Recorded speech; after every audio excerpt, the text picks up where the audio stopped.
Hey, Stewart's Chapel, this is Don Pierson and Don Counts, and we're at the church's office today, primarily because it looks like it's going to storm, and so we're inside.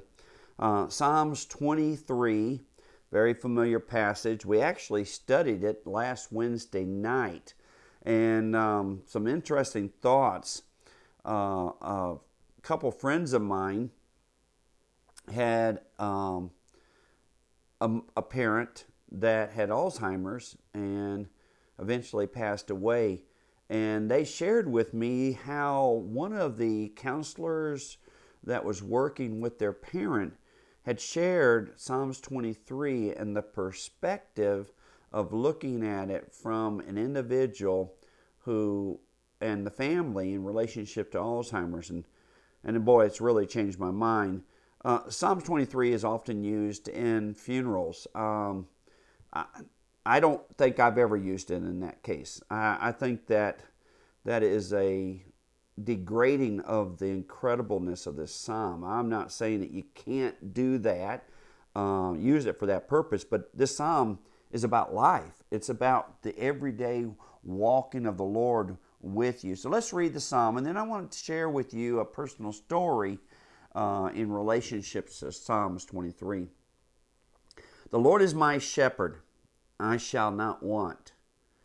He makes me to lie down in green pastures. He leads me beside the still waters. He restores my soul. He leads me in the paths of righteousness for his name's sake. Yea, though I walk through the valley of the shadow of death, I will fear no evil, for you are with me. Your rod and your staff, they comfort me. You prepare a table before me in the presence of my enemies. You anoint my head with oil. My cup runs over. Surely goodness and mercy shall follow me all the days of my life, and I will dwell in the house of the Lord forever. Powerful psalm, and tons of insights and truth from our Lord about every aspect of our life and every day. It's not just it's in the darkest days, but in the everyday life. I hadn't been at the convention as a missionary very long. My title at my coming there was primarily prayer strategist, but as things quickly changed. Wasn't there very long when I was asked to lead up and to prepare training disaster relief chaplains.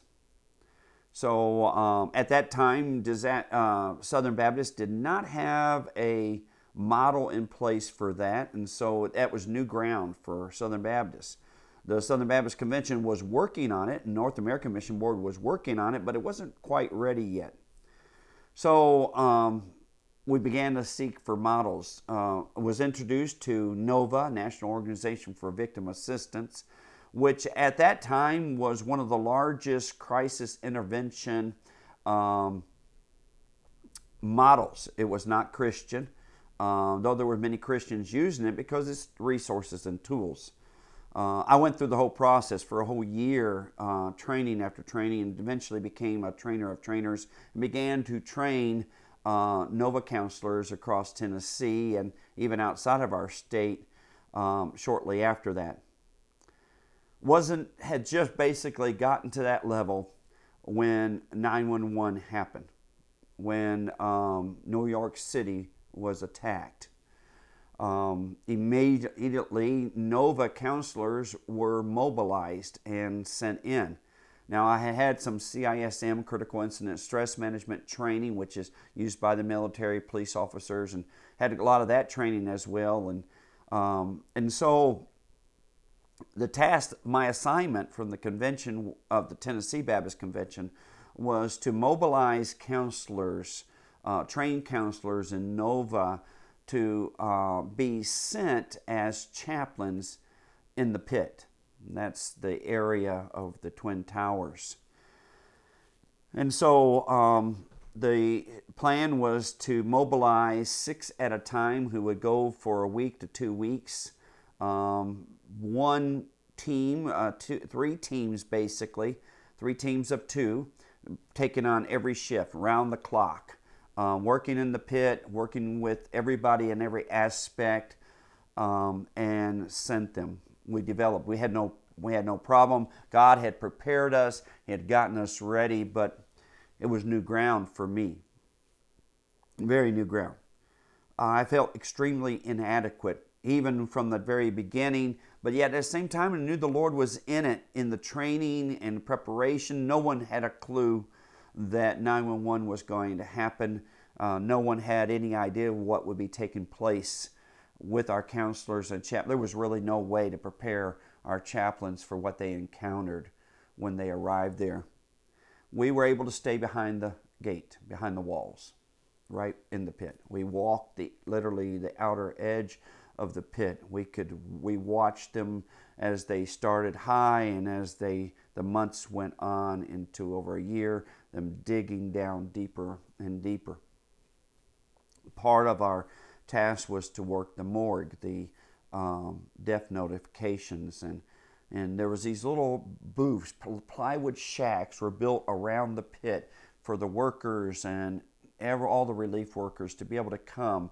I believe it was Salvation Army, I'm not positive, that basically maintained those booths by giving food, snacks, and other. And then there was this massive tent that became shelter for everybody, where there were doctors, you name it, everything was going in. And the chaplain's job was to flow in all of it, observing and finding those that needed special attention.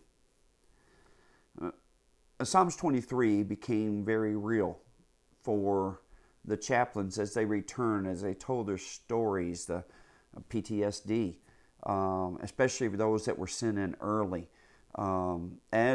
Some of them went several times back, but it wasn't just in the pit area. It wasn't just there.